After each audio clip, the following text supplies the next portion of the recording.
I feel like my mom has always kind of been my rock. The first person like I called when I got hurt this year was like my mom. I'm like, can you fly here and cook me a meal and like just spend time with me? And that is just the person that makes you feel safe. And I probably took that for granted as a kid, but my mom always made the best meals. I think it's important to take time for yourself. And I think also, like, when I do have free time, one of my escapes is like cooking a healthy meal for myself, whether that's, breakfast, lunch, or dinner. Like, I really do enjoy that. Just putting on music and making a home cooked meal. And I think that's because it feels like a safe place for myself. Okay, this is wild. Caitlin Clark just dropped an interview that's got everyone talking, but not for the usual basketball reasons. We're talking zero stats, no highlights, just raw, unfiltered truth about the people who truly shaped her life and the moments that genuinely matter. This side of Caitlin, it almost never comes out, and what she revealed about her personal struggles is genuinely going to surprise you. Seriously, when's the last time you saw Caitlin open up like this? Are you craving more personal content from her, or do you just prefer the basketball breakdowns?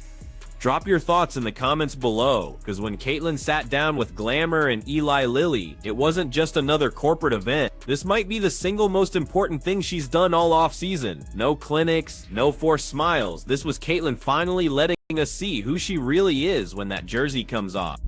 Over the course of my career now, obviously I've been away for 2 years and she has now since retired. But I think like one thing that was probably super impactful on myself and all of my teammates is we always had like a breast cancer game or a cancer game, and she would always bring in cancer survivors that got to kind of tell their story, but also like, the impact our team had on people and how much joy we could bring to them, because those people were huge Iowa women's basketball fans, and them getting to spend a day with us like meant the world to them. So I think it put like great perspective, not only on, basketball, but like what we get to do for other people. The interview kept going. So check this out. Right out the gate, Caitlin starts talking about her mom, but not in that generic thanks mom way athletes always do. She got super specific. She actually said that when she got hurt this season, the first person she called was her mom, asking her to fly out, cook, and just be there. Whoa, that's a level of vulnerability we just never see from Caitlin. Think about that for a second. Here's someone we've always seen as this unstoppable force, this basketball machine who needs absolutely no one. But when things got rough, when her body broke down, who did she want?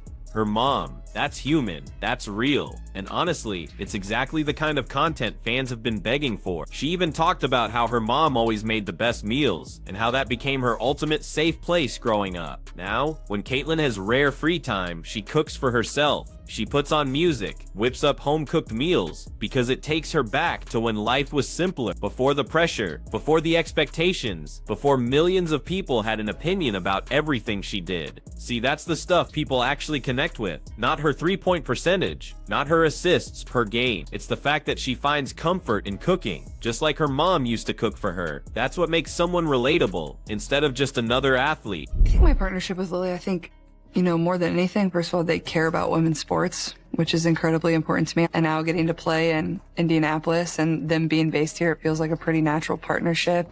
On our jerseys, we wear the Lily patch, so I feel pretty lucky and fortunate to be able to work with them. But hold up, here's where it gets even deeper. She brought up Lisa Bluter, her legendary college coach at Iowa. Now get this, Lisa actually just did an interview herself recently, spilling a ton of details about Caitlin that nobody knew. And hearing Caitlin talk about Lisa from her own perspective, that just added this whole new layer to their relationship. Caitlin mentioned they've stayed super close even after she left and Lisa retired. But here's the kicker, the part that really stood out. Caitlin talked about Iowa's cancer awareness games. Lisa would literally bring in cancer survivors who got to tell their stories and explain how much Iowa women's basketball truly meant to them. Caitlin said it instantly put everything in perspective. Basketball wasn't just about winning games or filling arenas anymore. It was about bringing genuine joy to people who were fighting battles way harder than anything on a court. Those survivors were massive Iowa fans, and spending a single day with the team, it meant the world to them. That powerful realization completely shaped how Caitlin views her platform now. Honestly, that's mature thinking that a lot of professional athletes never even develop. The fact that Caitlin understood this while still in college shows the incredible character Lisa helped build. It wasn't just about basketball skills, guys. It was about understanding impact far beyond the game itself. Maya Moore was definitely my favorite basketball player growing up, male or female. getting to meet her and watch her play in a game for the first time is probably one of the greatest memories of my childhood, truly. And when Maya Moore did come and watch me at Iowa, it was a surprise. She was sitting courtside, and just to have somebody you grew up wanting to be like take time out of their day to come and support you. And she was inducted to the Women's Basketball Hall of Fame, and like the way she talked about like team culture and how much that meant to her, and being a team player and how impactful that can be on your life is so true. And being on teams that have been really good, like how true that is and how much that meant to her. And throughout the course of her career, like it's just an easy person to... Okay, this is wild. Next, she talked about her partnership with Eli Lilly. Now, before you roll your eyes and think, oh great, another endorsement mention, hold up, listen to why this actually matters. Lilly is based right there in Indianapolis. The Fever literally wear the Lilly patch on their jerseys. And here's the most crucial part, Lilly actually cares about women's sports. Caitlin specifically called out that detail. Think about it. She could have partnered with 1,000 different companies, right? But she chose one that's genuinely invested in women's sports, and it just so happens to be in the very city where she plays. That's not just a sponsorship, that's strategic. It shows Caitlin is thinking long-term about her brand and her massive impact on the sport. And then she brings up Maya Moore. Get this, Caitlin called Maya her absolute favorite basketball player. Growing up, male or female, no exceptions. That's huge. Caitlin didn't separate men's and women's basketball in her head. Her favorite player was Maya, period, because Maya was simply the best. Book growing up, it was like Winners Never Quit, this picture book, and it was about Mia Hamm. And I remember like when I would read books before I went to bed with my parents, like that was the one I always wanted to pick. The resiliency she had, that's the whole story of the book, and what USA Women's Soccer did for not only female athletes, but women in general, and how much they brought people together. Like that's just been her ability, is just really to inspire people and to give back. And I don't think I would be here if it wasn't for them, because they were the people that inspired me to want to play in the first place, or want to work hard and achieve everything that I wanted to achieve. Like if it wasn't for those people that have kind of inspired me, like I certainly don't think I would be able to play in front of a sold out crowd every single night and have young girls and young boys screaming and wearing my jersey. Like those are moments you never take for granted. Listen to this. Caitlin talked about meeting Maya for the very first time, watching her play, and calling it one of the greatest memories of her entire childhood. Then, years later, Maya surprised Caitlin by showing up courtside at an Iowa game. Caitlin actually got emotional just recounting that moment. I mean, having someone you idolize, someone who shaped your entire passion, take the time to support you.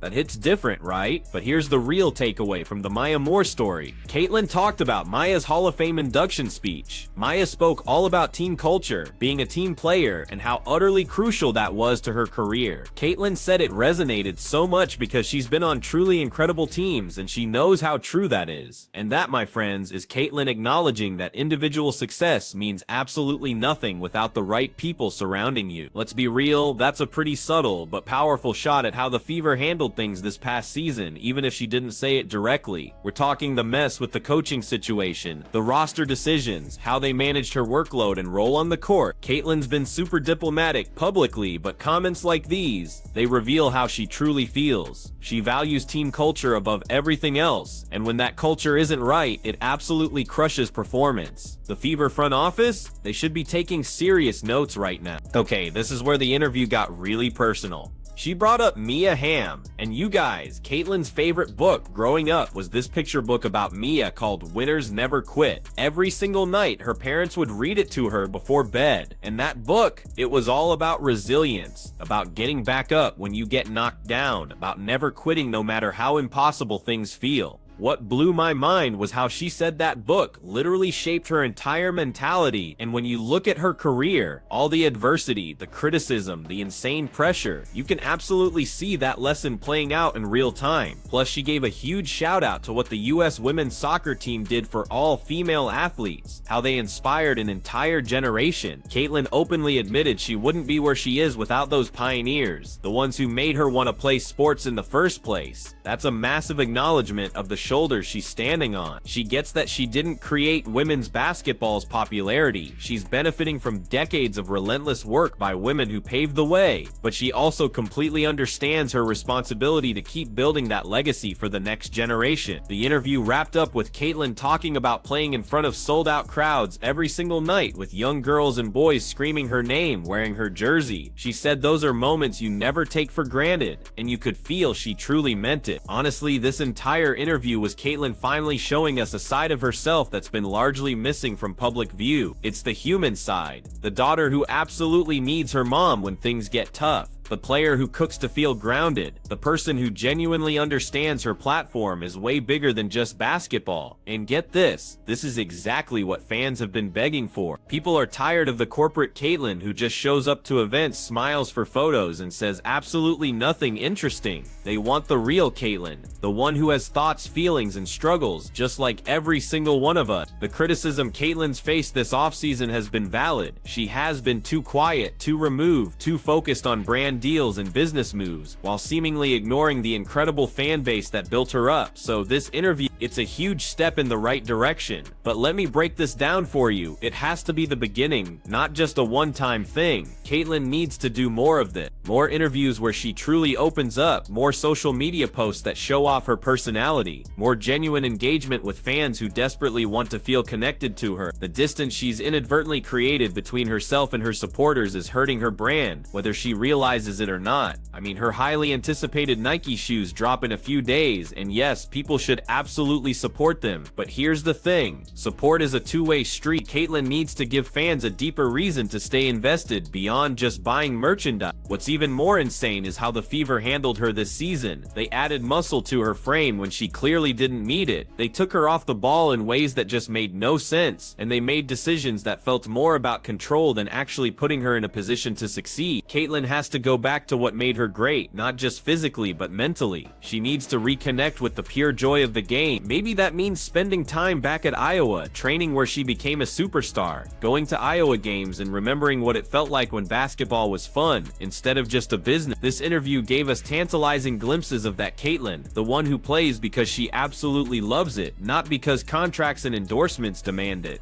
But here's the real talk. Glimpses aren't enough. She needs to fully embrace that authentic version of herself again, if she truly wants to reach the heights everyone knows she's capable of. The off-season content has been seriously lacking, and one good interview doesn't erase months of silence, but it is a start. If Caitlyn keeps this energy going, keeps opening up, keeps letting fans see the real her, the support will come roaring back stronger than ever. People don't just want to watch Caitlyn play basketball, they want to root for someone they feel like they know, someone relatable, someone who's not just a brand but a real person. This interview gave them exactly that, and the response has been overwhelmingly positive because honestly, fans are starving for this content. With the golf event coming up and more appearances scheduled, hopefully we get more interviews just like this one, where Caitlyn actually says something meaningful instead of recycling the same old talking point, because that's what separates good athletes from truly great ones, the ability to connect beyond the court. One thing this interview undeniably proved is that Caitlyn has depth. She's not just a shooter who can drop 40 points, she's someone with profound influences and inspirations, and a genuine appreciation for the people who truly helped her get here. That makes her story richer and infinitely more interesting than any highlight reel ever could. The Eli Lilly partnership makes so much more sense now. It's not just another corporate deal, it's totally aligned with her values and her market. That's smart branding, thinking about longevity instead of just cashing quick checks. And the Maya Moore connection, that's powerful because it shows Caitlyn values character as much as championships. Maya literally walked away from basketball in her prime to fight for criminal justice reform.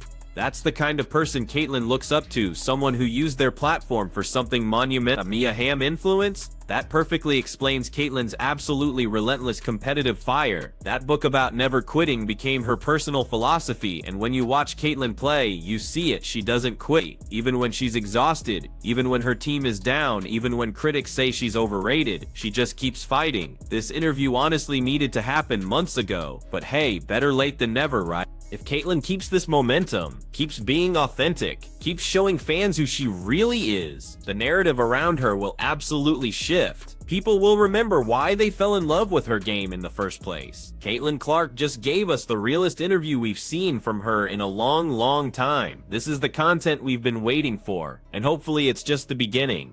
If you want more breakdowns like this, smash that like button and subscribe. Drop your thoughts in the comments about what Caitlin said, and I'll catch you next time.